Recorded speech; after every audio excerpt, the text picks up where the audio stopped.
sir? Sa tuhod din, tsaka dito. Pagka ano ako, may tumutunog. Kaliwete ka? Hindi. May tumutunog pero nagkikreate ng pain. Hindi naman nag-create ng pain, pero nararamdaman ko lang na. Parang may mali. Hindi kasi yung tunog-tunog kasi, tandaan nyo, pangkaraniwan yan sa tao. May mga, sa tuhod, pag may sagot, walang problema yun. Pero pag ginagano mo, tapos, may biglang may nangangawit or habang tumatagal, masakit na masakit. Yan, mali yan. Pero, Okay lang yan. wala yun, basta walang pain. Okay? Wala kayong dapat ikatakot. Pero once na, ginano nyo, tumunog, tapos, sakit na na. Yan, pa-adjust nyo yan. Hindi yan tama. Kailangan, kahit magtatalong-talong ka dyan, kahit anong kunin mo sa taas, walang masakit. At kailangan naiangat. Yung iba, di ba, nakikita nyo naman. Hirap sa pag-arat. Pag pumunta kayo dito, mag-expect na kayo, magbaon talaga kayo ng 10 kilo lakas sa loob, lalo pag ang katawan nyo eh. Pag inaangat nyo, ito yung umangat, hindi ito. Sigurado. 10 kilo lakas sa loob, baunin yun, then medyo masarap yung adjustment na yan. Madalas ko yung binibilin, since pa. Kasi may pain talaga yan. Huwag kayong mag-expect na smooth lang ang labanan dyan. Kasi kahit saan kayo pumunta talaga, manood kayo sa mga international pa, talagang expectin nyo na yan.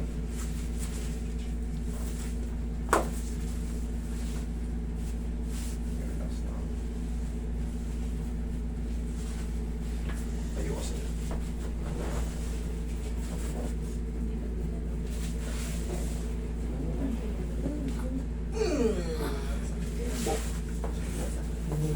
Hindi masakit dyan.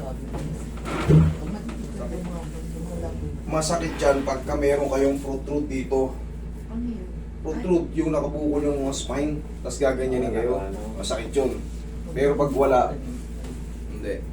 Kumbaga, back pain lang, tapos walang protrude, okay lang yun. Hindi masakit yun. Higa kang pati haya, sir. Masakit din ng tuhod, sir. Left or right? Right and left. Right and left. Yan na yung ano, medyo ano, pero proportion ha. Yung ano ni sir. Okay lang yan. Minsan dito rin, no? O pare-pares kayo, puro dito. Sa mga nakakain nating maalat yan, tandaan nyo, sa mga mamantika, dun yun. Yun, yan. Parang ano yan eh, rayo-rayuma, arthritis, gano'n lang yun. Okay. Pero pag consistent siyang masakit or na naglaro kayo, pag bagsak nyo sumakit, twisted na yun. Pero kung minsan lang, kumbaga, okay naman, sa linggo, okay naman, 2 buwan, okay. Tapos minsan, uy, may kumikirot baka sa nakain lang natin yun. Okay. Ang gagawin nyo dyan, inuman nyo na ng tubig. Hindi ba yung... Water therapy.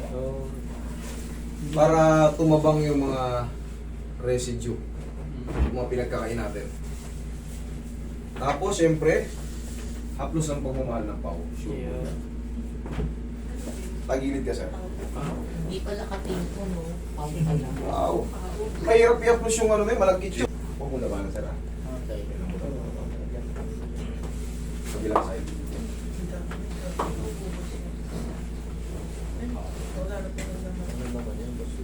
Boost na yan, sa dami ng taong pupunta rito. Sponsor niyo ba? Oo, sir. Yan ang nagtiwala sa kakayahan natin. Tapa. Dati si Kuya Win, ako na bumalik kay Kuya Win. Oo nga. Dalawa lang kami nag-endorse niyan. Di ba pang si ano ko yun? Wala akong dancer, yun ang ano eh. Kulang ko eh. Roy! Ayan, Roy. Roy.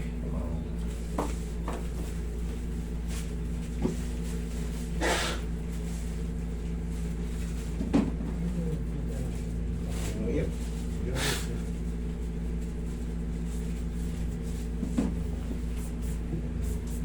Pwede namin mapanood sa YouTube yan. Oo, mamaya sir, mamayang gabi. Mamayang gabi yung video nyo, mamayang gabi. Sa YouTube at Facebook natin. Di pa naman kami. Dami mo ng ano. Para makita yung sarili sa TV, ganun pala yung tsura ko sa TV. Kaya pala nagsukay ako ng pagkato. Minsan nga, pag nakikita ko yung sarili, nung bago-bago pa, pag napapanood ko yung sarili ko sa TV, kasi di ba, puro smart TV na eh. Parang ako nahihiya eh. Kaya pala yung tsura ko sa TV. Pero pag bago ka, gano'n. Pero pag matagal ka na, kailangan kasi sa vlogging, marunong kang humarap talaga sa camera. Hindi po pwede gano'n. Pag nag-vlog ka, ang tingin mo sa camera eh. Yung pinaka-gwapong angle ka lang, hindi. Kailangan kahit pangit ang angulo. Kasi hindi yun ang mabubuisit sa yung viewers. Hindi naman Mabubuisit sa siya yung viewers. Kailangan palaging natural ka lang. Dati ganun ako, nahihirap. Siyempre, hindi naman tayo artista eh. Hindi naman tayo sanay-sanay. Ngayon na lang nagkaroon ng artista sa mga cellphone kasi sa mga vlogging. Mga vlogger na yun. Sila nahihirapan silang kumuha ng content nila. Ako sa akong content ko. Maghapon. Isang tao ng content eh. Content ko yun, ang dami oh. Iba pupunta pa ng ibang bansa, yun ang kino-content nila. Dito, magsawa sa content. Pero master, ilang session ka per day? Ang minimum ko ngayon, kumukuha ko 25. 25 to 30. Kasi dati, hanggang gabi. Ang problema naman, na-overfatigue ako, tinatrangkaso ko. Tsaka dati, ang bukas ko 8. Ina-obserbahan ko. Madalas na akong trangkasuhin, hindi ka makarecover sa trangkaso ng 5 araw. Kailangan pahinga ka pa talaga. So ngayon, dumadami lang yung nakakancel. Kasi nga. Pag nagkasakit ka 10 araw, sabihin natin 25 na lang per day. O di ilang daan yun. Ngayon, natataranta kami, Master, na-cancel mo kami noon. I-book mo na kami, Master. 100 yung nagpupumilit. Ngayon may nakabook na yung mga, kasi linggo-linggo puno na yan. Kaya nga hirap na hirap. Ginagawa ko niyan, china-chop ko. Tapos, binabawasan ko yung book kasi 1 week na yun. hindi kaya. Kasi hindi to normal na ano eh.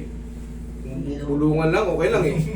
Kahit 2,000 bulungan lang, ito, literal na adjustment eh. Ayan, nasa ganda yung tanong mo. Buti hindi siya. Sabi ko, napapagod ka rin. Ay, sabi niya, ba't di siya nag-start ng game? Mami, kala nyo lang. Kala nyo lang kung gaano kasakit ang katawan ko.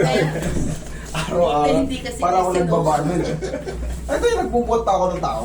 Yung iba, yung naghihilot, sinisinok na tao. Hindi totoo Yung daw yun. lamig. Hindi totoo yung nangyari yung lamig.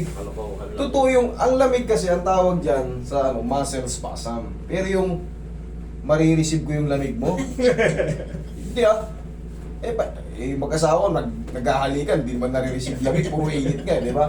Hindi totoo yun. Ano lang yun, relax lang. Inhale, exhale. Kasabihang ano lang yun. Pero pag na-massage kasi yan, tanggalin yung lamig niya, pero hindi yan sa akin pupunta. Ang nangyayari kasi yung masahista, pag iniisip mo yun, nasa isip mo na yun, kasi yung paniniwala, ganun lang yun. Pero hindi, negative yun. Sabi nila, di ba, yung mga sakit ng ano, paano naman yun, pumunta rito, puro may cancer, oh. Nakuha mo na. Paano ba yung mga ano, di ba, hindi yun totoo. Hindi yun totoo. Kasi kung nare-receive namin lahat, sumasalin sa amin yung mga ano, wala na. Wala na tayo, isang buwan lang. Sa isang buwan lang naging pasyente ko, sa 1,000. Di sumalin sa akin lahat yun. Wala tayo, ilang taon na tayo, 2 taon na tayo dito sa Pilipinas. Kaya sa abroad pa. Mas matitindi nga ako, sa totoo lang, hindi lang nabibidyoan eh. Kasi ang daming premature dun. Nung nag-start ka, di na siya Oo, napapanood sa ang daming mga premature dun sa abroad. Bakit? Player. Sikreto. Hindi lang nabibidyo, ang daming ano ron sa abroad. Sa Saudi, ang daming kasi rin ano ron. Pinipilit ipalaglag. Ganun dun kasi nabubuntis. Siyempre may asawa rito. Nabubuntisan dun. Ganun ang Yung mga hindi umuwi, marami ng sikreto yan. Yung mga hindi mo, pagkaya 20 years na, 15 years na hindi umuwi, hindi talaga umuwi. Huwag na kayong mag-expect na buo pa pamilya nyo. Oo, nagpapadala yan. Pero, pag mga ganun 15 years hindi umuwi O kaya 10 years straight, walang uwian. Yung baby na doon. May pamilya na yan doon. Huwag na kayong umasa. Ito lang, hindi ka nag-approve. Pero kung umuwi, okay lang yan. Pero pag hindi umuwi sinabi ko straight ha. Pag umuwi straight ng ganyan, 10 taon, naku. Iba na yan.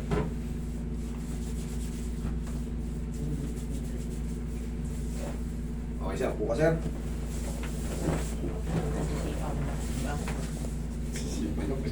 Nag-vlog.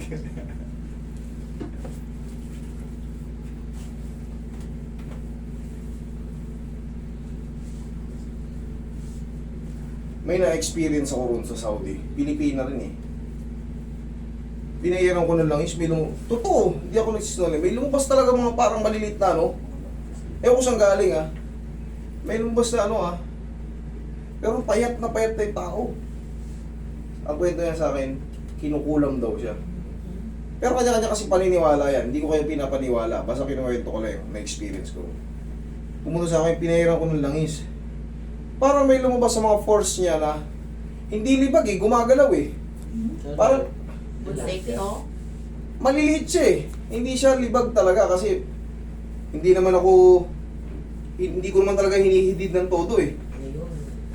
Basta may hindi kita sa camera, maliliit siya tapos ano yung parang nik-nik? Maliliit na ano. Oo. Kanet, mga hanet. Experience ko yun, mamatay man ako.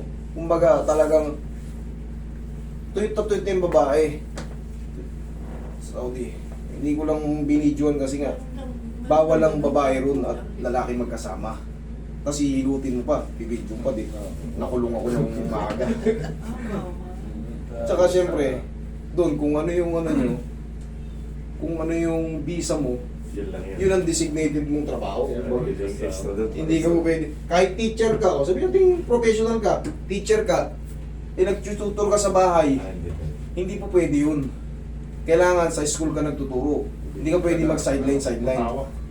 Huli ka mo tawa talaga. Ay hindi mo tawa ang huli sa'yo. Government. Mutawa kasi sa batas lang. Islam. Pag ikaw ay sumusuway.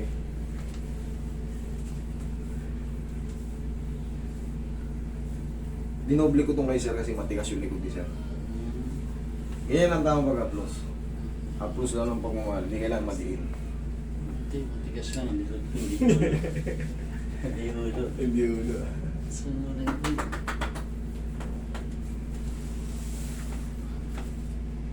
Okay, sir, check. Oh, next.